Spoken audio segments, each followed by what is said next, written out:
Crystal Beth, are you ready? I am so ready. All right, cool. I'm glad we were able to make this work. I know I reached out to you way early because according to the FAQ, it's supposed to be a mandate that everyone has you at least in their first season. I don't know what you did to get that distinction, but that's awesome. I guessed it on a lot. That's what I did. You guessed it a lot. Yep. All right, here we go. Inside this room, all of my dreams become realities, and some of my realities become dreams. What in the wide, wide world of sports is going on here? Alive! It's alive! It's alive!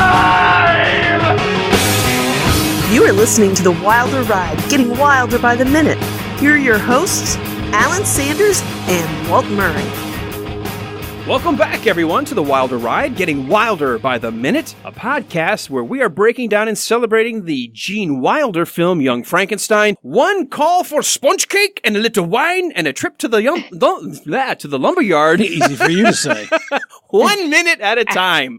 I'm Alan Sanders, your host. And I'm Walt Murray, your co-host. And I should never try channeling Inspector Kemp because nobody understands him anyway, but someone that everyone knows, and we're so pleased to be able to get her as we start to wind down the film. And our season 1, we have Crystal Beth. Welcome. Woo!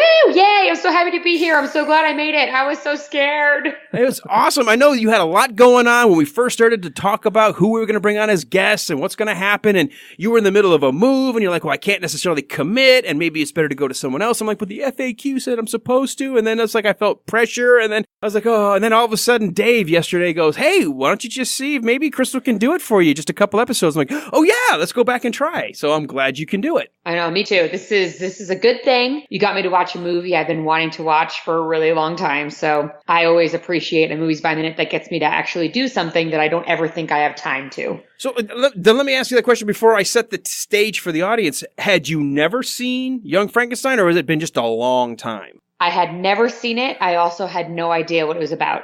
Oh my gosh. Really? We just got done yesterday. Jerry Porter, the Indiana Jones Minute, had never seen it. He's like, I don't know how it dodged me my whole adult life, and he loved it. What I don't want to put pressure on you because I just said that. Your thoughts. I guess we got to open up with that since you're just joining us. First time, what's your impression? I loved it too. I love Mel Brooks' Silly, which is why it's weird that I never saw it. I also, growing up, wasn't into watching black and white movies.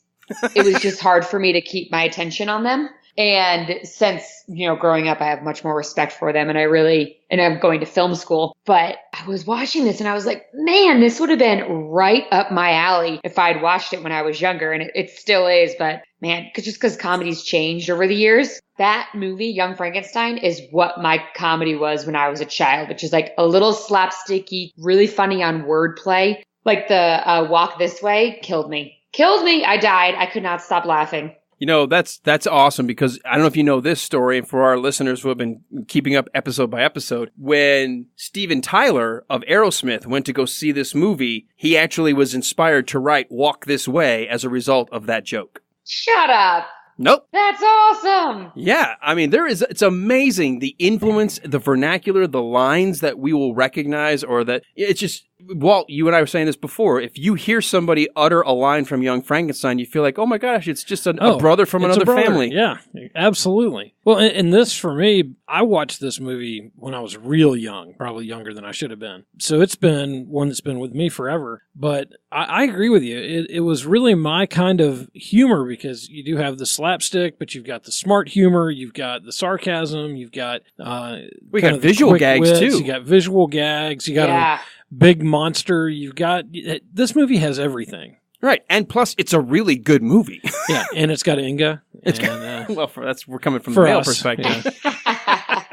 It's got Gene Wilder's hair Beth. It does have Gene Wilder's hair and a weird mustache that morphs from scene to scene. So yes, it does. Kind of does its own swoops and gaps and things like that. Crystal, seeing it for the first time, did you only watch it once through and then kind of just looked at the minutes we're going to talk about today? Or did you get a chance to kind of watch it a couple times? Because some of these jokes in Young Frankenstein, if you don't know they're coming, it's almost like you have to go back and watch it again because you missed it.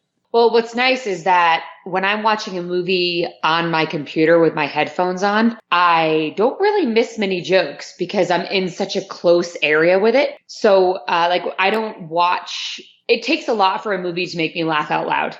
when I'm watching a movie, I'm watching it and appreciating it for the movie that it is. And if something catches me, I'll be like, ha! And that's what I would laugh if I was laughing super loud at, like a real laugh at a person. Movies, aha, is a big thing. So I don't usually miss jokes. But that being said, with this one, I had to rewind twice to catch something that I knew I missed just by their physicality. Well, one of the things, and not only I think that the first couple of times, but what I love now, the rewatchability, because now that you kind of know what's being set and you get the sense of the jokes coming, it makes you almost start giggling before the joke's even delivered. And I love that. I love a movie with a rewatchability for that factor. Oh, yeah. Definitely. I 100% agree with that. Even, especially when the jokes can still, exactly what you said, still get you and you're surprised by them. Or if you don't watch a movie for a really long time and you're like, oh my God, I forgot how funny this is. So did you come into it with no preconceived notions, or did you kind of come in thinking, well, here's what it's about and here's kind of what I can expect? I came in knowing that it was about young Frankenstein, but that's it. Okay. Yeah, so the title. So you read the cover. Yeah. I imagined it was going to have something to do with, maybe reanimating a body again. And by the title, you can still see that there's an Igor/Igor, which is another one of my favorite things. And I didn't expect it to be as funny as it was. Like his nightmare when he's doing that little chant. Oh, yeah. Oh gosh, that's so funny. Well, if you go at some point, if you skip around, I actually, if you put his chant to Tony Basil's Mickey, it actually kind of matches. Oh, Mickey, you're so fine. Destiny, destiny. And so we had a lot of fun with that chant. Yeah, there's a lot to unpack in this movie. And actually, a lot of people that do the movies by minutes, they get done and they say, you know what? When you start really diving this deep, you start seeing all the warts, all the scabs, and you start maybe even not liking certain things anymore. I know the Indiana Jones guys have struggled with that at times where they're like, the logic of it all flows at full speed, but when you slow it down, you start asking yourself, this doesn't make any sense. I have the exact opposite, Crystal, when it comes to this movie. I have actually fallen more in love with it by doing this deep dive. Awesome. That's great. I love when that happens for podcasts, especially this kind. Well, I know we've got, your time is short. You've got a lot on your plate, so we want to dive into this minute here. Let's remind everybody that here we are, minute 102. We begin mid-sentence with Inspector Kemp, who was starting to say, just at the tail end of yesterday, this is, of course, and he continues, an entirely different situation. And we will end with walking across the threshold and Dr. Frankenstein saying, hello, Mrs. Frankenstein. So, Crystal, let's start off with you on this one. We are in the midst of the monster has just delivered an impassioned monologue. He's won the audience over in true Shakespearean fashion. The audience has turned and they're all back now in favor of the monster. They're no longer against him. And Inspector Kemp wants to invite everyone over to his house for a little sponge cake and a little wine. Tell me your thoughts when you watch this play out. I love movies where there's a quick turnover, where no one is like really still upset about things for a long period of time. I love when everyone's just like, oh, okay, we like this guy now? Okay, great. Which I feel like more of life should be like, where once someone proves that they're a great guy, can you just please stop being whiny about it? Yeah, just let it go. Yes, yeah, let it go. And they all do. He's like, great. Now I speak for everyone. I say, here's my hand in friendship.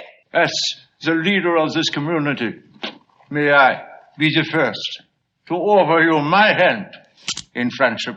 And let's go to the lumberyard. To the lumberyard! Well, here, the joke here, and Walt, I'm going to go to you because this is pulled from, I believe it was Son of Frankenstein, that in the original Universal Horror Monster picture, there was an inspector who had his arm torn off by the monster, and this is Inspector Kemp. In lines we talked about earlier in this podcast that had been removed, that he said, yes, and at age 14, his own arm, that's the reason why he's got this fake arm. It's ironic, here's the monster shaking hands only in friendship. He rips his arm right back out of its socket and he goes, Yeah, I was gonna say I love the pop. Yeah. You know, it's not a tearing or a breaking. It's just a pop right out of the socket. But then why do they have to go get a whole brand new hand? Why does he have to go build a brand Well, new hand? when he says to the lumberyard, all I can think is, are you going to go? What are you going to go to the wood shop? You're going to look for a good piece of oak. You're going to put it on the lathe. You're going to start working it Stomp of down. some kind. And that's going to really delay the sponge cake that I was looking forward It really is, to. And the wine. and the wine. But See, the way I like to think about it is that the lumberyard is just where everyone goes to hang out. hey, maybe that's the bar. It's called the lumberyard. That's His like- house. That's when they said that. I was like, oh, I guess they all just like sit on flats of 2x4s and drink. I was like, I've heard of weirder things. So Yeah, hey, I mean, who among us? Oh, yeah, welcome to the lumberyard. Who among us won't be doing that in a few minutes? Well, you do get hammered. Yes, you do. You need some good lumber to get hammered, so right? Yeah, you do. So, what I do like about Inspector Kemp is just the joviality, just the delivery. He is so over the top in one level, and yet it's so perfect for his character. Kenneth Mars, it's wonderful. He's totally bought into the monologue. He buys it. And even when when the arm pops off, he even drops the S-bomb. He's like, oh, yeah, I love that he stops, stares at it, looks back up at the monster, Right, and it's then kinda uses the disbelief. hand to gesture. Right. He uses the one good hand to point the bad hand. Right. This way to the lumberyard. Oh, that's so funny. Well, before we are exiting, there is an insert. Once again, we talked about this yesterday. It feels so weird to have Frau Blucher. It's almost as if they forgot to put her in the scene, and maybe they did, because as we discovered yesterday, the last 2 or 3 pages of the script, totally different in the movie. They completely rewrote it on the set. Frau Blucher was not mentioned at all. She was never in this scene. And so I think her looking through the window, I think that's all Mel Brooks could come up with, is somehow to include her, because why isn't she rushing out? Everyone's That's what happy. I And I think Right. it's the same thing. I think it's an afterthought. And even, I think her voice is even ADR'd, because her little whimpers don't really seem to match Cloris Leachman. It's No, almost like, they don't.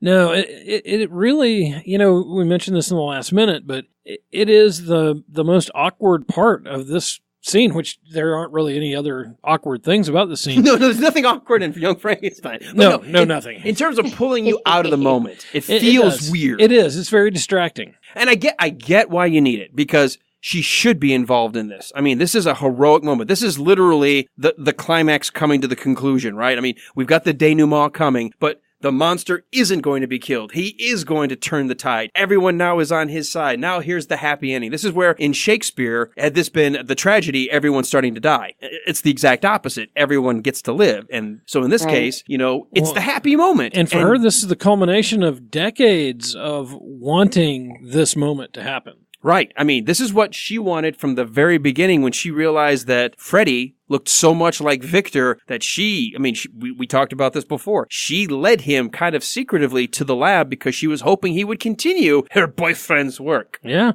Yeah. So it's really kind of a strange way to have her express that. Yeah. And I'm sure there was a better way. I don't know what the better way is, but I would have liked to have seen her in the lab with everybody else, maybe hugging the creature or something. But that was not, in my mind, the best way to do that. No, I think that's probably, they made the best lemonade they could with realizing they've been handed some lemons on the set here. Crystal, you just got a chance to watch this for the first time. Your thoughts of Cloris Leachman, since we are talking about Frau Blucher. And then, of course, the recurring joke of the horse whinny. What were your initial thoughts of that as it unfolded through the course of watching for the first time Young Frankenstein? I was hoping that it was just going to happen every other scene. I was like, I want this to be a thing that goes on the entire time. And I love that the actors were so tongue-in-cheek about it too. I thought that was super funny. And just her character in general, the first thing that she did that really made me laugh was when she was like, "You're right, he's my boyfriend." That's a lot of people will have said that's the scene or that moment it strikes them as so funny because it feels so out of place for somebody who looks like she's maybe in her mid-50s talking about a guy in terms of boyfriend like that. Like we're expecting something, I don't know, bigger. Well, and especially someone who is such a staunch kind of Germanic personality to use that term, which is really so juvenile. And but it really is. Yeah, and it is interesting how many people go to that scene as their favorite scene of the movie. Yeah, I mean, it kind of, when you think about it like that, it's if you want to think about it from like a psychological side, it's kind of like someone who's been stunted in their life and in their growth and development to still think in a, like you said, juvenile way like that, which would make sense because it's almost like her life stopped when she met him. Yeah, it makes sense. You know? And then she's just like, oh, he's my boyfriend now because we're still young and in love. Yes, and naive and silly. But, she still pines for him because she kissed the painting. And so her whole life is still wrapped around Victor. No, that's exactly right. I think and part of it is, I think maybe in her mind, she never thought Victor was appreciated because things went awry. Things didn't go the way she was hoping they would go. And she's putting all of her hopes now into Frederick, that it will work out, and I think that's why we see her at the very least that what Cloris Leachman's trying to do is show just how overjoyed she is, even though she's stuck in the little portal in the window in the door. She's showing how overjoyed she is that it did turn out well. Yeah, and you do see that some in real life. She was so into who he was and being his counterpart, and then later on concerned about his legacy. And in many ways, that's kind of how she is. When you talk about just in terms of legacy, I do think that's been Frau Blucher's motivation. I think so. I want to either fix the legacy or get it to where it should have been in the first kind place. of establish who he really is. I want to point something out that I don't know if you guys, this is one of those things where I just start, when we do this 1 minute at a time, I think there was a mannequin on the set. I was going to mention that. If that is Gene Wilder, he plays a great dead body. Oh, no, I wasn't talking about Gene, although that's an interesting thing. We don't see him breathing. If you go to the very beginning of this scene, and throughout any of the crowd scenes, at the very left of frame, you see what looks like a barrel-chested or a barrel-bellied cop, or a cop uniform. You see the buttons. You see what looks like a hand, but if you watch, it never moves. It doesn't do anything. In fact, even when everybody starts to move and leave the room, it's almost like they use that as a way of establishing the left of frame.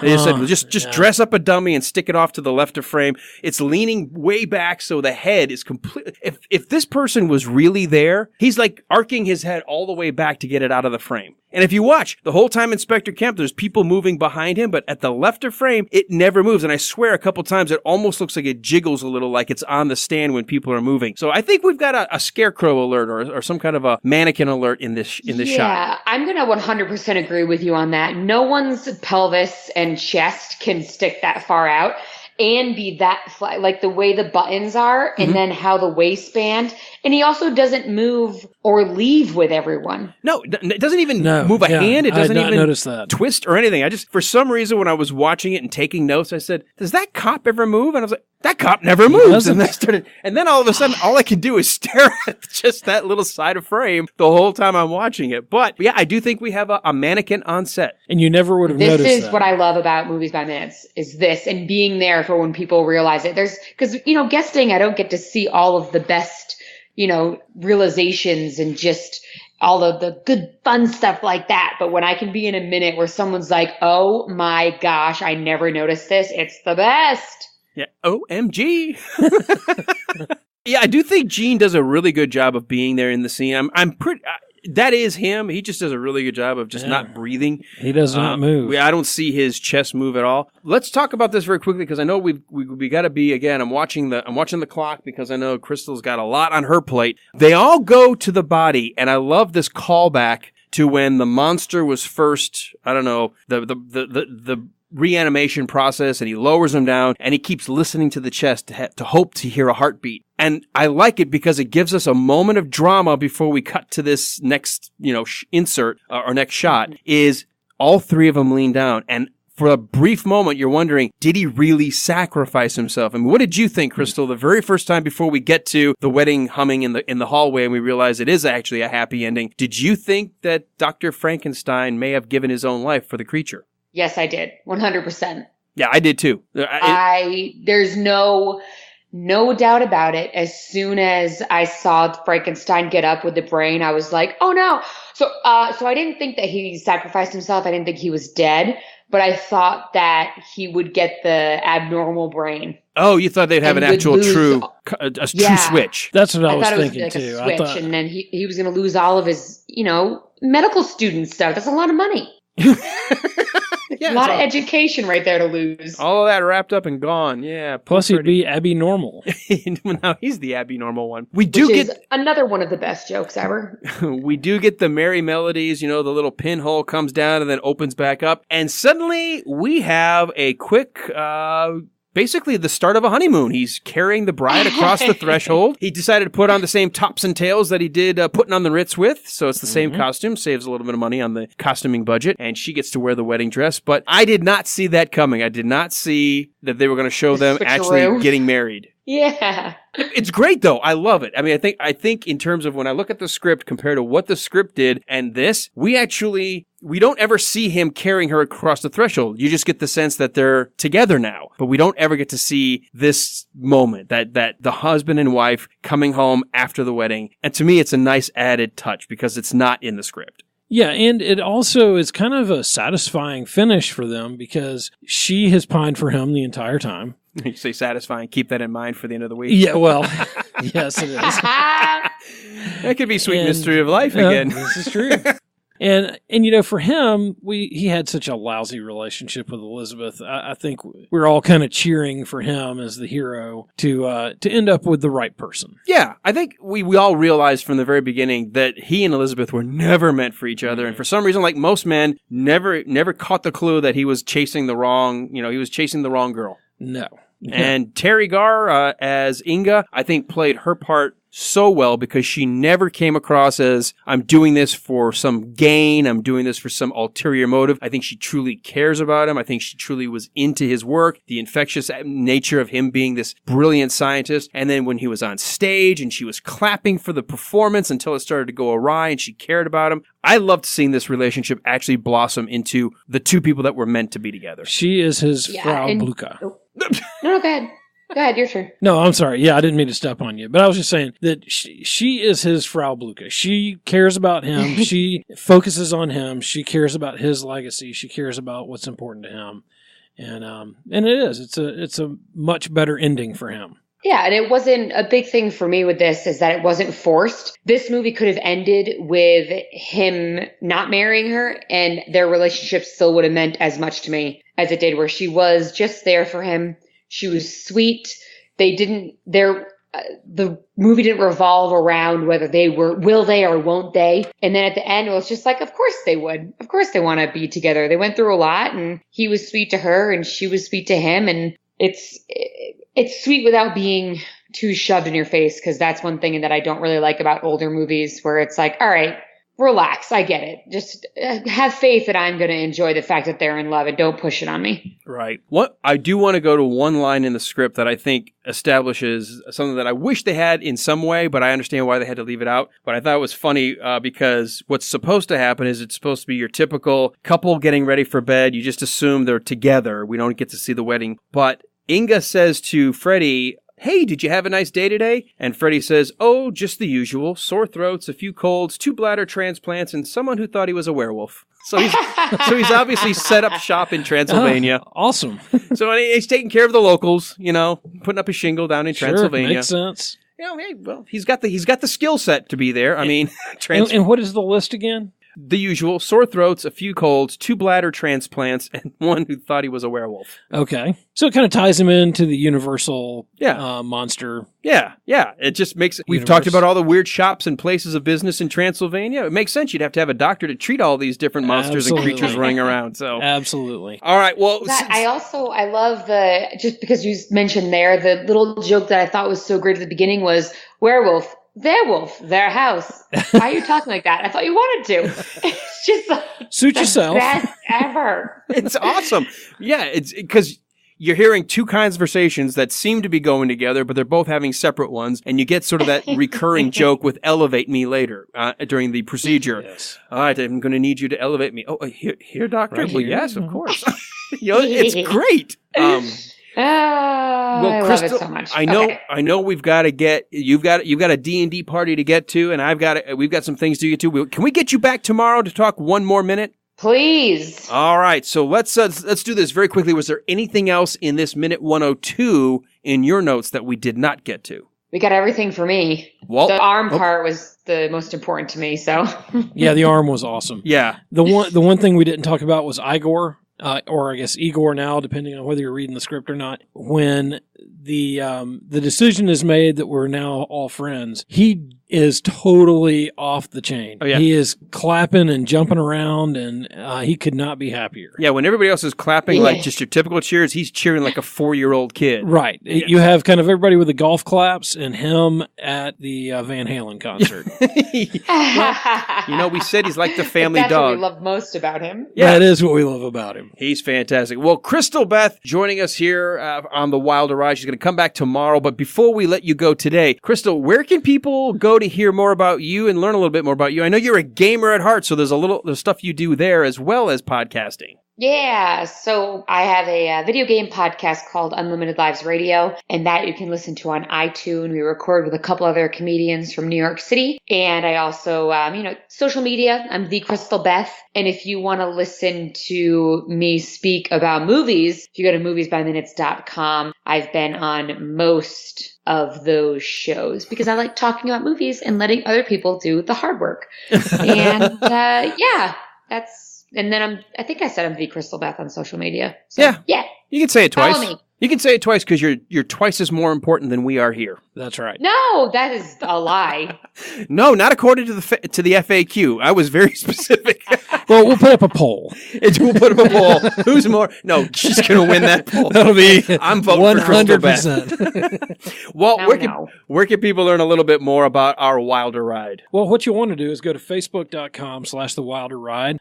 Follow us there, and then join the listeners group. And the listeners group is great. We have had some great conversations, some great discussion on this movie, on other movies, great discussions about the actors and actresses. So that is a great place to learn more and get involved in the community of people who appreciate Gene Wilder and the other folks in Young Frankenstein. Yes, and come on back tomorrow, folks. Hump Day. We still we always call out Hump Day for our good friend Igor. So tomorrow, Hump Day, Crystal Beth will be back with us, and we're going to start with Inga saying, "Mrs. Frankenstein, what a beautiful name," and we'll end with Inga singing a familiar tune that seems to have a weird effect on the Doctor. But for all that, you're going to have to come back tomorrow on this, The Wilder Ride. To the lumberyard. Or to get them sponge cake and a little vine. I love that so much. It's such a good movie. I hate that it took me this long to watch, but I'm really glad that I finally did. Now you've got an October, do it annually. That's right. Throw it in your Halloween favorites. Yeah, I actually haven't done a Halloween movie-thon ever, and I think I should probably do that this year. That would be awesome. Well, I'm glad we could actually have a positive effect on someone for a change.